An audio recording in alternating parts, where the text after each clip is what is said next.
So guys, can you all still remember this face? This is an ex-Naval chief, the commander who exposed plots to Islamize Nigeria. During Buhari's government, he came out, granted an interview. During that interview, he said the federal government knows those sponsoring insecurity in Nigeria, but they were unwilling to go after them. Guess what? He has granted another fresh interview as regards to this new bill that was brought up on the National Assembly floor to involve Sharia or include Sharia in our constitution. He said these people, these politicians in the National Assembly are being sponsored to bring up those bills. And he also told Nigerians that come what may, that this country is going to be Islamized. He has advised the federal government that the best thing is to ask the northern Nigeria to stay on their own while the south stay on their own. As in, he's even suggesting division, dividing the country so that one religion does not, impose themselves on another religion. You cannot bring up such bill and you want it to be something that everybody in the country should practice. He has said it, and he said it plump and plain, that the best thing is for the north to be on their own and the south should be on their own. So guys, you need to take your time, relax and watch this video, because this man has got a lot to tell Nigerians. And he said Nigerians are so uneducated when it comes to religion, because plots to Islamize Nigeria has been set and it's going to happen. That is just a matter of time, and that if we don't want it to happen, the best thing is to divide Nigeria. So guys, let me just allow you take a look at this interview and drop your honest thoughts on as regards to what he's got to say. Take a look. The removal of person in section 24 of the Constitution, section 262, section 277, and section 288, so that other relevant laws like the public, the commercial law, Islamic commercial law, the Islamic company law, the Islamic international law can have a place in the Constitution. Mr. Kuni, allow me. Then his narratives, what he has spoken about some time ago, many trying to see if they could connect the dots. But let's listen to this one before we come back to him. And there are some hardliners in this government that are sponsoring this kind of narratives. They just want to show that they can Islamize this country. They think about Taliban, they think about the Mujahideens, and they want to replicate it in this country. And they don't care what happened. They simply don't care. As long as at the end of the day, there's Sharia, and there is whatever thing they have in their head. Thank you very much. After 3 years, we are seen again. I know several things must have been going through your mind when you saw all of those bills, the propositions, the narrative, the comments making the rounds only recently, even though 3 years after you made that comment. So tell us, what was going through your mind when you saw all of these things as though they were playing out what you had spoken of earlier? It just basically confirmed my fears, When I was saying those things, a lot of colleagues didn't like what I was saying. Some people felt that I'm anti-Islam. My dear, I'm from a Muslim background because my grandmother married a Muslim man after the husband died, and all my cousins, all my sisters, grandchildren, they are Muslim. I'm from a Muslim background. And I don't know, General Dambazaw will attest to it that when I took him with the Minister of Defense, to Italy, they were my guests in Italy. And I took them to the largest mosque in Milan, and we prayed together in the mosque. And I think I will tell you, I took him to Alaska Mosque in Israel to pray. And I have nothing against Israel. But you see, we are talking about identity and governance in this country. Identity and governance. It is so discouraging to know that at this century, we are still at this level of religious understanding. We are still at this level where I would say most of the things that we call religion, either Christianity, Islam, are basically some historical books that were plagiarized by most of the religions. I don't want to be specific, but these are ancient historical books that were plagiarized, and people decided to use them to either enslave you or take over your land and so on. And I'm really discouraged because at this level, Nigerians are so uneducated when it comes to religion. That the Arabs, the British, the Romans, they use religion actually to capture your state, to enslave you. If we look at most of the religions, I don't want to be specific, they all practice slavery and also. So for us to be at this point where we're supposed to be talking about the hunger that is pervasive in Nigeria today, the inflation rate, the poverty, we are basically sitting in the hallowed chamber, and what we can discuss is that they want to remove personal from something, and that's what they are going there to do. When people are dying, people are committing suicide, families are collapsing, and they will sit down there and start talking about removing personal so that they can basically Islamize the country finally, because once you remove that personal, technically now Nigeria is Islamized. All right, I want to be able to get the understanding of that, because the sections that were the places that they were looking for amendments to, sections 24, 262, 277, and 288. And what I'm seeing here, Ali Musao, at the time when he suggested these changes in the 1999 Constitution, removing the word personal whenever it is mentioned from the section, allowing Islamic law to stand on its own. Explain to me the correlation between that and Islamizing the country, just so we can understand where you're coming from on this debate. Yeah, where I'm coming from is very simple. We may think it's semantic, but it is not. Personally, just talk about issue of marriage, things that are personal, maybe inheritance, maybe divorce, But if you look at the antecedents, Sankara started this by introducing something that is taking care of criminal laws. Okay? So now they want to extend it. Instead of them to actually discuss the 1999 Constitution, it is a fraud already. That Constitution is a fraud. Now what you are doing now, you want to start, advancing the interest of those religious groups to actually now confirm that Nigeria is an Islamic state. And let me tell you something that people don't know. This thing was caused by the British between 1900 and 1960. They knew that they cannot govern the North except they allowed them to practice their religion, and they were using their religious leader to basically govern them. It is called indirect rule. Immediately after independence, 1960, the British knew that they shouldn't have forged these two people together. They know.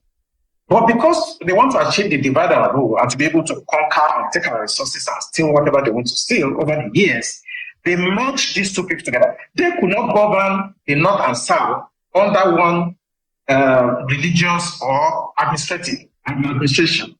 They know. So they now give independence and merge you people to work together. That was why the 1960 coup started. That was how the Civil War started. Now, 86, Babangida came with OIC stuff, trying to Islamize us. It didn't work. In 2000, when 1999-2000, when Obasanjo came, he permitted them to start practicing Sharia. Today now, they want to consolidate it. Once you remove that person, all of us, whether you are Hausa, Igbo, Yoruba, Jukun, Christian, traditional, you are now under the law, the Islamic law, because they put it in the Constitution. In fact, listening to the member that was representing Ahoda East, Abu Anudua Federal Constituency, River State, I want to get his words. He said, personal matters, that was envisaged, he says, by the people who drafted this constitution.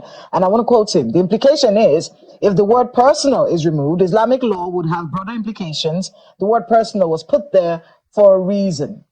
Let's talk a bit about this whole conversation about Islamizing the country with our population and our dynamics. Is it possible that someone can sneak this in at some point and force all of us under some sort of regulation that we do not ascribe to? Is it possible that this can happen in this country? It is possible, and don't be deceived. It's going to happen. Do you know Constantinople? Today's Turkey. They were almost 98% Christian before now. Today, it's an Islamic country. I did Islam in my master's program, and I was trained by Professor Alijani. It's a Persian. It's an Iranian American. And I scored A. That's excellent in Islam. So I know them. It may take them 1,000 years to Islamize Nigeria. So they will take it slowly, gradually. They don't forget. All of us will be dead after some time. Our children that don't care, or this Gen Z will come, they will still Islamize this country. If they can do it in Turkey, today's Turkey, what stops you? Why do you think they won't do it here? Except we take steps now, because we are the ones that are talking about these things. Our next generation in 50 years will not even care.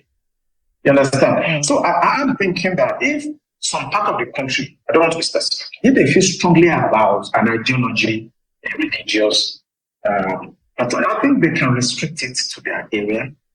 And I think maybe Tinubu should do well by developing this issue of regional autonomy where everybody should organize themselves, or at worst, let the country actually go apart, and you can do whatever you want in your area. I've come to that conclusion that I don't think we can stay together because of this very strong belief about religion.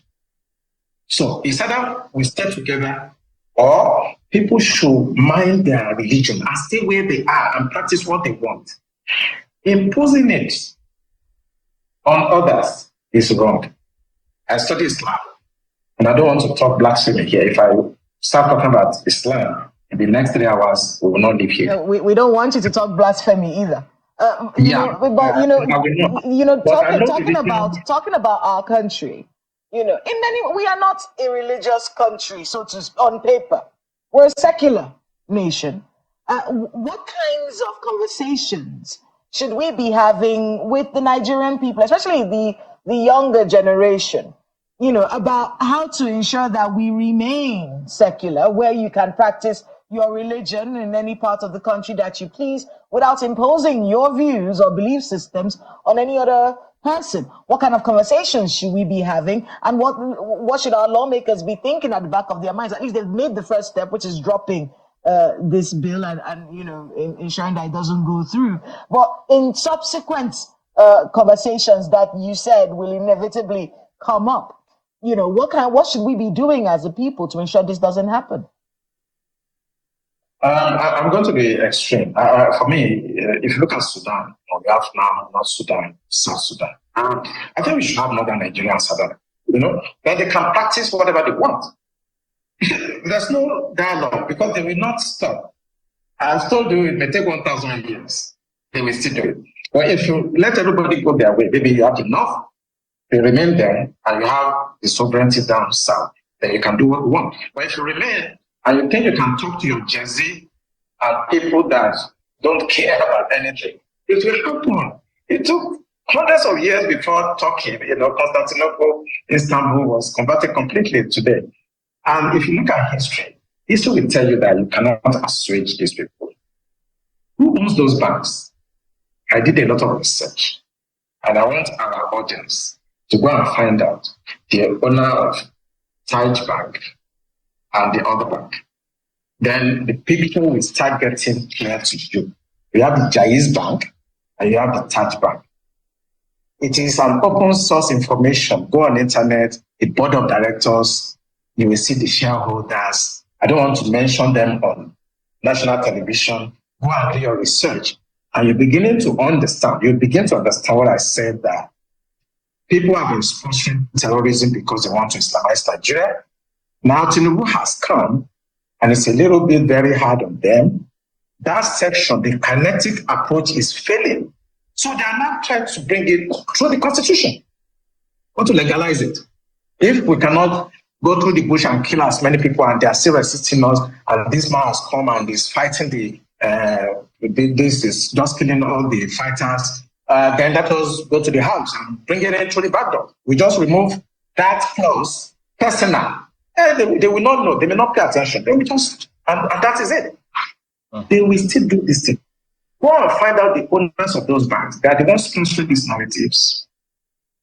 And I always say it on television, go after the sponsors. Those guys speaking in the house, they are just paid to do that. And with time, they're going to bribe the remaining ones and they will pass it. If not this year, it may be 10 years' time. If it's not 10 years' time, it may be 50 years. They are going to Islamize this country. But I think the solution, what we should discuss, people should try to understand we are not the same people. The North and South are not the same. The British understood. That's what they are doing in indirectly. And they deliberately march us so that we can continue to fight like this. And they can continue to take our resources away. Speaking about the British, there are several theories out there in terms of all of this Chatham House moves and why our leaders always go to the West before elections. Do you think that the influence of the British about this particular matter and more is significant? Has it waned? Is it still growing? What should be done about it?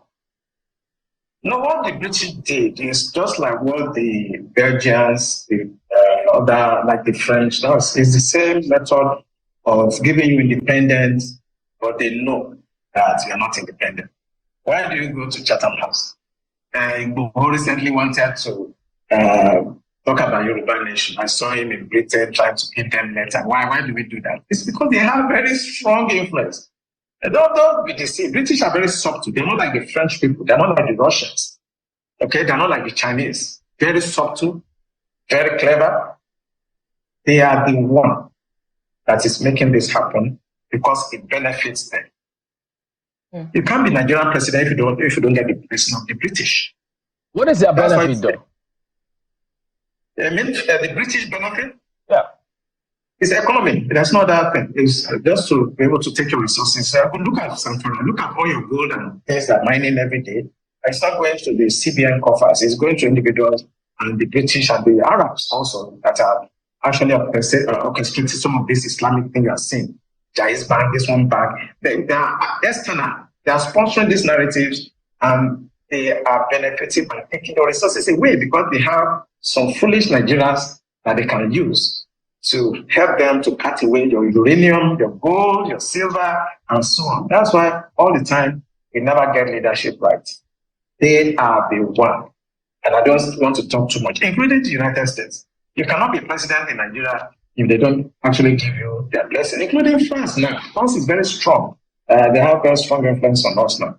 How it happened, I don't really know about the line, but the French seems to be competing. So wait, how are we dealing with all of this? If France is strong, that they have their influence on us now, what about the US and China? You know, former President Buhari we had a lot of loans from China. So all those countries have influences here. So guys, you've heard everything this former naval chief has said. This commander, he's so fearless. He says it the way it is, and I'm just wondering why this man has not been involved in the security architecture of this country, because I know this man has got a lot to provide, you know, in terms of the level of information this man has. I mean, this man is loaded. This man has key informations that, you know, that can help Nigeria in resolving the insecurity challenges we are having today. So you can imagine if the people we have in the National Assembly are people who have been bought to execute one personal, you know, or regional interest on the entire Nigeria. So it is very, very appalling, you know, looking at the northern politicians at a time when people are crying that they are hungry. These people brought up this bill. That is to tell you that actually this bill was sponsored. I mean, the northern leaders, the northern politicians, at a time when Nigerians are crying that they are hungry, these people brought up a bill to sponsor for the inclusion of Sharia law in our constitution. You know, Islamization is just their priority. In the midst of the north having the most of out of school children, the hunger is more in the north. We've seen children suffering from kwashiorkor, marasmus in the north. We know so many challenges. Insecurity headquarters is in the north, and amidst all that, these leaders from the north, you know, the only thing they found relevant to discuss on the Senate or House of Assembly floor is how to include Sharia law so that it's going to be implemented in all the section, all parts of this country. So this man is just telling them that, you see, the agenda is already clear. You know, the handwriting on the wall is clear for everybody to read. That, you know, the best thing is just separate Nigeria and let's go our separate ways. That is the message that this man is giving.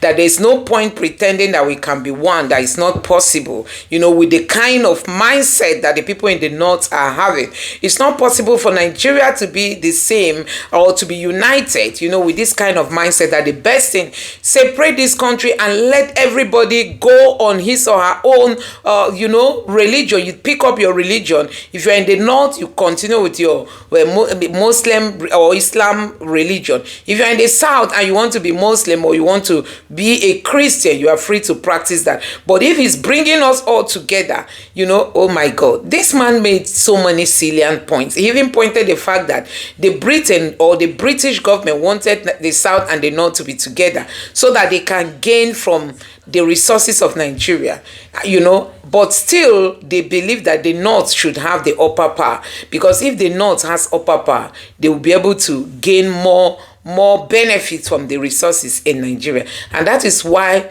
Britain is still silent over, you know, the kind of role that the northerners play when it comes to their religion in the country. So guys, let me know what you think about all this in the comment section below. Please don't forget to subscribe to the channel and turn on the notification bell. Please give this video a like so that YouTube can recommend it to others, and drop your thoughts in the comment section below. Thank you.